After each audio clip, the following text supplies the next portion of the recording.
que você é filósofo e você não defender a liberdade de expressão. Não Você encaixa falar que pra você mim. é filósofo eu entendi mesmo. seu Encaixa ponto. isso pra você? Não, pra mim não encaixa. Eu entendo. Existe isso aí? Existe algum filósofo que é contra a liberdade de expressão? Ah, sim. Eu entendi o seu ponto. Você tá querendo dizer assim, um cara que pense bem, ele nunca vai ser contra a liberdade de expressão.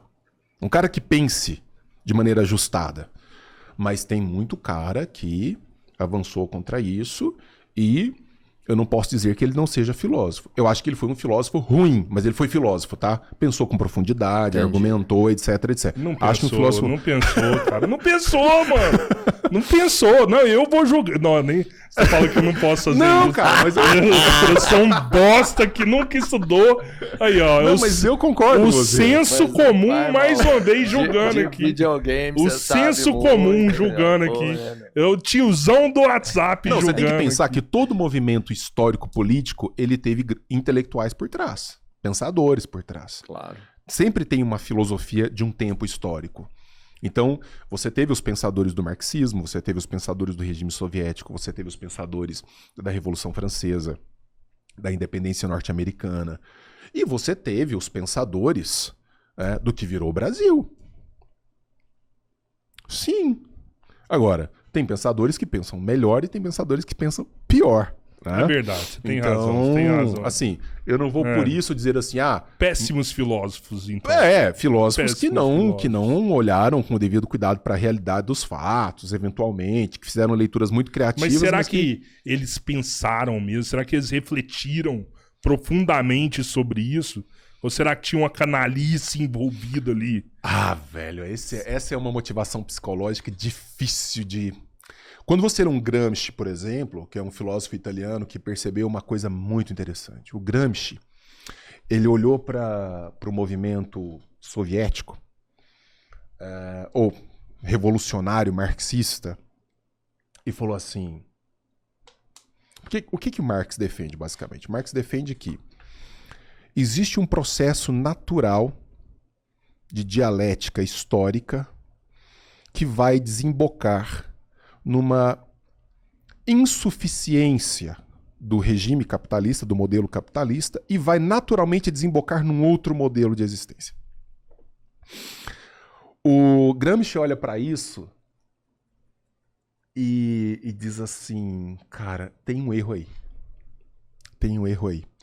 Porque eu tô olhando para a Europa e esse capitalismo ele tá muito avançado, ele tá com um modelo de produção muito bem estabelecido, está encontrando resultados cada vez melhores. Portanto, se em algum momento isso vai degringolar para que a gente chegue a um regime desejável, diferente do capitalista, nós vamos ter que acelerar esse processo.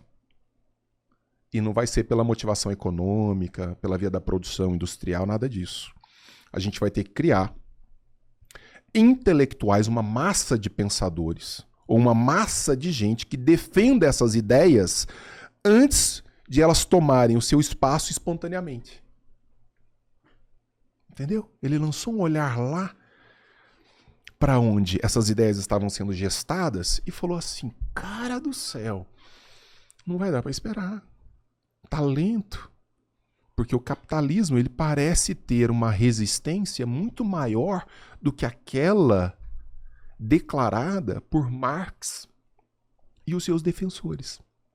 E como é que eu faço então para acelerar? Se não vai pela base da economia, vai pela base da cultura, da educação, etc, etc. E com isso, então, eu tento acelerar esse processo da ideia para a realidade e não esperar que a realidade se imponha como tal. Porque a realidade nunca vai se impor como tal. Ele não acreditava nisso. Nunca Ele vai acreditava se que impor. em algum... ele falava assim, se vai demorar pra caceta. Então o que eu vou fazer? Para acelerar esse processo, eu vou ter que trabalhar os elementos ideais, teoréticos. Culturais. Escola. Vamos para dentro da escola. Religião. Vamos para religião. Vamos para dentro das redações de jornais. Vamos para o mundo do intelecto. Já que o chão de fábrica a gente não vai levar. O chão de fábrica a gente não vai levar.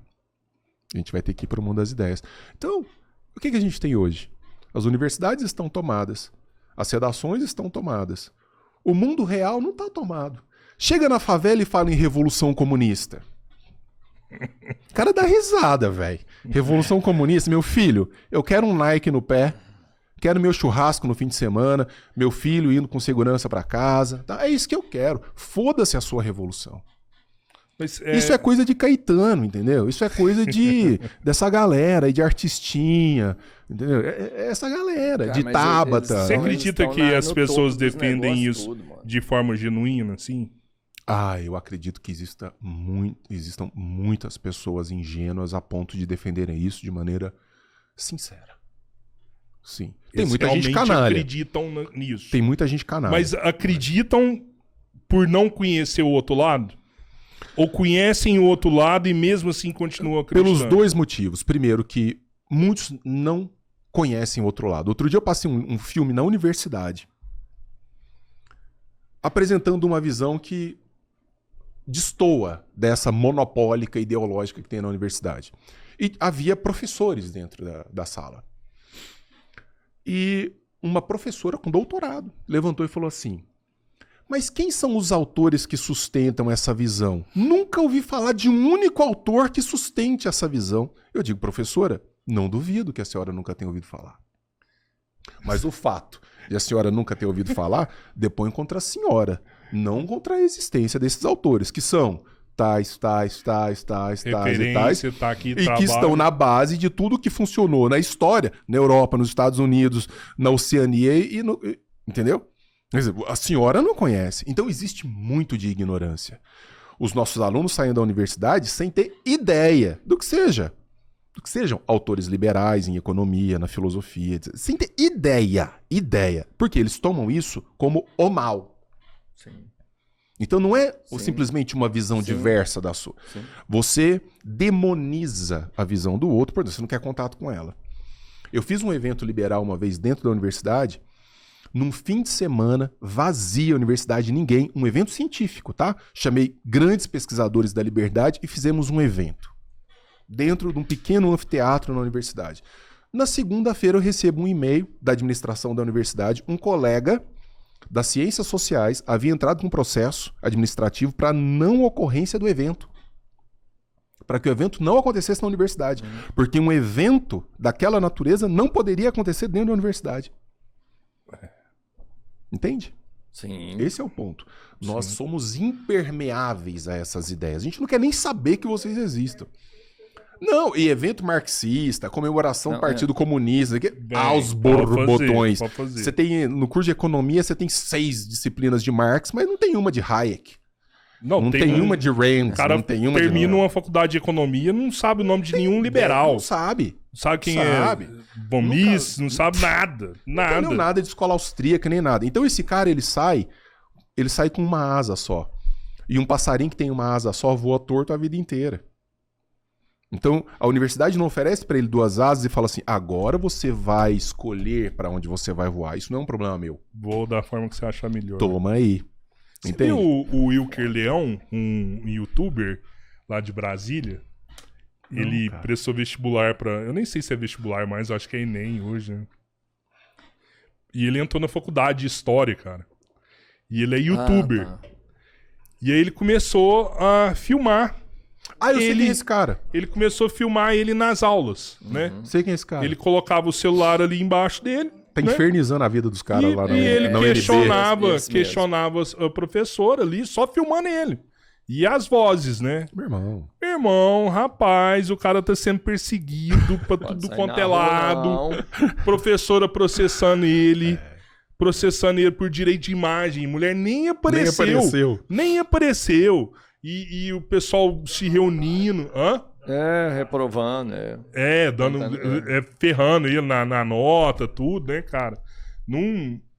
Não admitem uma pessoa entrar dentro de uma sala de aula e questionar. Mas esse é o segundo ponto. O primeiro ponto é a ingenuidade derivada de uma formação parcial e claudicante. Beleza. Então esse cara que foi mal formado, ele acha que o mundo é aquilo que ele tá vendo e não tem possibilidade de ver diferente.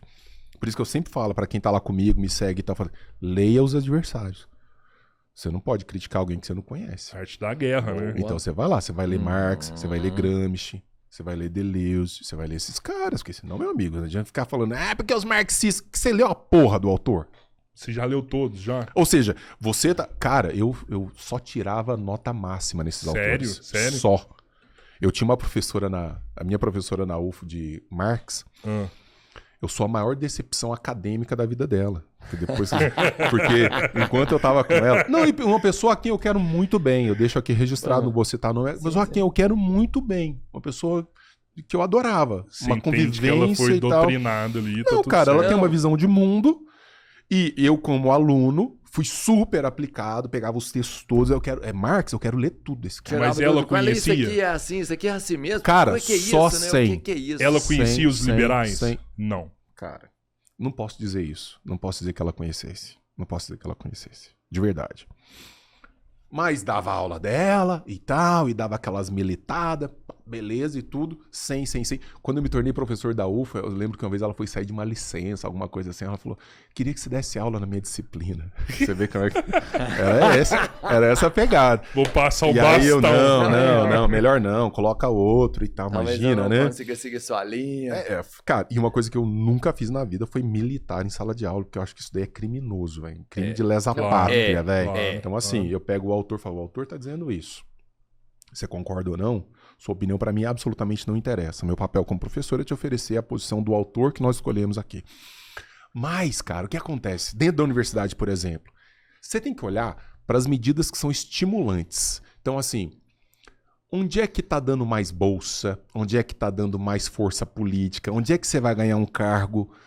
Onde é que você vai estar mais bem quisto? O que o sindicato vai te amansar, etc, etc. Defendendo uma certa visão de mundo.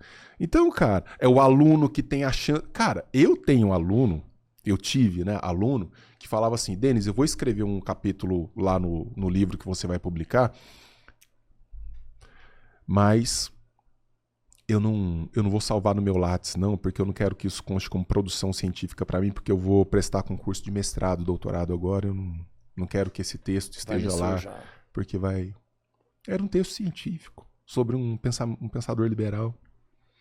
O conceito de moeda em Hayek. Por que isso não pode estar no seu currículo? Não, porque eu vou prestar um concurso para doutorado. Sim. E a banca vai me fuder. Entendeu? Então, quer dizer, você vai retroalimentando. Eu sou uma persona não grata. Eu sou persona não grata. Lá dentro, porque aconteceu de eu entrar. Mas um cara com o meu perfil hoje nunca entraria numa universidade pública no Brasil. Nunca. Eu ofereço os meus 2 braços em sacrifício se entra. Não entra. Hoje? Você fala hoje. Não entra. Por que Entra entrou, sem saber. Não, cara, você entra sem saber. Se o entra cara se passar abaixo do radar. Se ele se posicionar, se for defensor notório, cara do céu, você tá não louco. vai passar. Você vai lá e fala assim, escrevi livros sobre, sei lá, Thomas Sowell, escrevi livros sobre Rothbard, elogiando o anarcocapitalismo. Sabe um absurdo que eu escuto muito de você?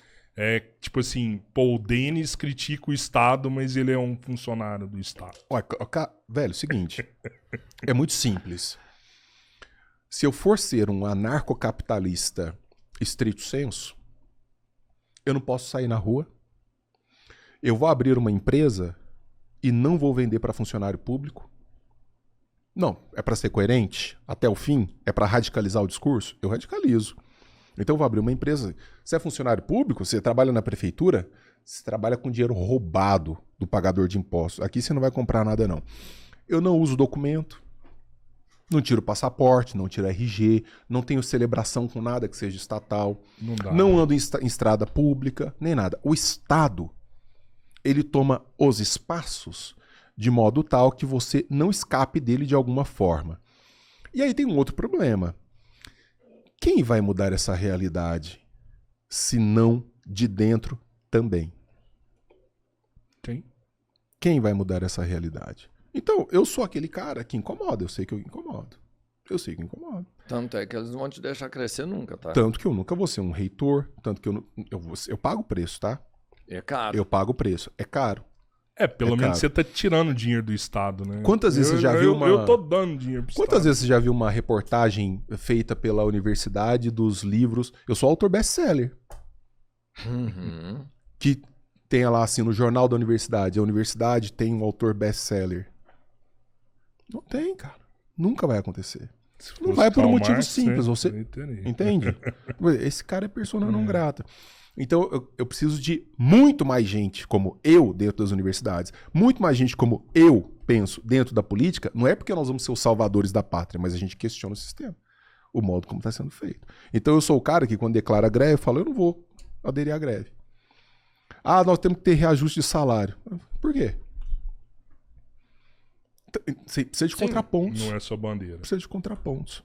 Então, essa questão de porque eu sou funcionário público e questiono o Estado. Então, o que você está me dizendo, e que eu ouço, é: para você ser funcionário público, você tem que celebrar o Estado na forma como ele está. Isso é uma coisa de analfabeto. Uhum. Quer dizer, ou você aceita como é, e entra, ou você fica de fora, só criticando de fora, e ninguém entra nem nada. Acho bem estranho. Você acha que é possível dar aula sem estar enviesado? Eu não acredito em posições neutras de ninguém, sobre nada. Que você não é, né? Eu não sou neutro, ninguém é neutro. Agora, Quando você dá uma aula de Iron Range ali, você tá enviesado ali, né? Não, cara, não é que você tá enviesado. Você tá inspirado. O olho brilha, dia. né? Nesse dia você tá inspirado. O olho brilha. Mas é diferente de você chegar e falar assim: veja como essa mulher tem razão e aquele bando de marxista idiota é tudo quadrúpede. Jamais você faria algo do tipo. Nunca.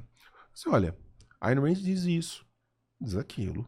A ideia que ela defende é essa, etc. Cara, as minhas aulas são totalmente socráticas.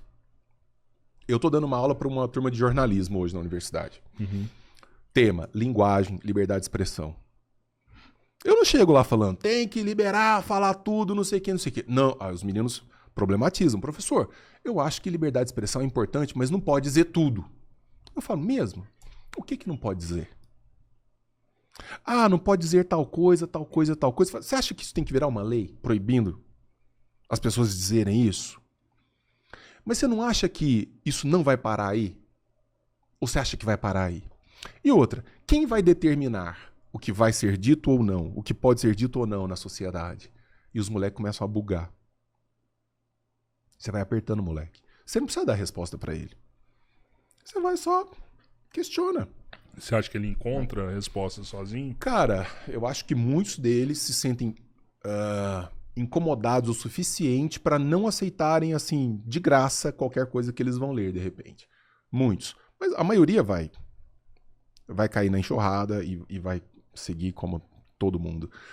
Mas e você vê o olho brilhando de um de outro. Você fala: cara, eu não tinha pensado nisso, professor. Porque isso me foi passado assim, eu fui comprando a história, as frases clichês, as historinhas, isso foi passando. E agora você lançou um negócio aqui que me incomodou muito. Tá bom, então esse é o papel de um professor. Não é oferecer a resposta, mas oferecer balizas para que o sujeito possa investigar e encontrar a resposta por ele. O Cabeleira já falou que teve um professor dele que doutrinou ele pra caramba, ele ficou com raiva do pai dele na época, que ele achava que o pai dele empresário, que era um vilão. E já foi mais ferrenha essa briga, né? O empresário como vilão mundial aqui no Brasil. Você acha que foi? Não, é ainda, mas teve uma época que era mais. Hoje, como tem muita Você já pegou os livros didáticos do seu filho? Não. Dá uma olhada lá, Laura, ver o que eles falam do capitalismo, mas hoje tem mais ramificação. Tem mais ramificação. Antigamente era isso, sabe? Tipo assim, o que era a pior coisa? Era o rico do pobre e o empresário tirano. O Brasil era isso. O rico odeia o pobre e o empresário é o tirano rico. Era muito isso, mas hoje tem muita mais brigas pra gente né, olhar pra um lado e pro outro, você acaba se dispersando. Cara, na época que o Cabeleira viveu isso, um professor mudou totalmente a cabeça dele, a ponto dele enxergar o pai dele de uma visão... Pô, ele conhecia o pai dele, ele morava dentro da casa do pai dele, ele sabia quem era o pai dele, mesmo assim o professor exerceu uma influência do caramba nele. Nós fumava maconha junto, né?